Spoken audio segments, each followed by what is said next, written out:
আজ বানাবো ছানার ডালনা। এর জন্য প্রথমে দুধ থেকে ছানা কাটার পাউডার দিয়ে ছানা আলাদা করে নিয়ে তার মধ্যে কিছুটা ময়দা, নুন আর হলুদ দিয়ে মাখিয়ে গোল গোল শেপ করে তেলে বড়ার মতো ভেজে নিয়েছিলাম। বেশি ভাজিনি যাতে বড়াগুলো খুব বেশি শক্ত না হয়ে যায়।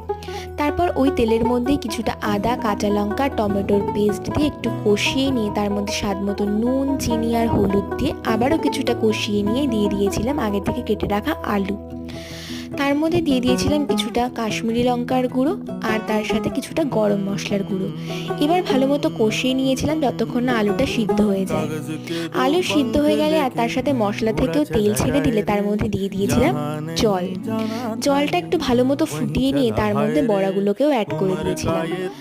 জলটা ভালো মতো ফুটিয়েই বড়াগুলো অ্যাড করতে হবে যাতে বড়াগুলো ভেঙে না যায়। ব্যাস রেডি হয়ে যাবে ছানার ডালনা। এই নিরামিষ ছানার ডালনা খেতে কিন্তু দারুণ লাগে।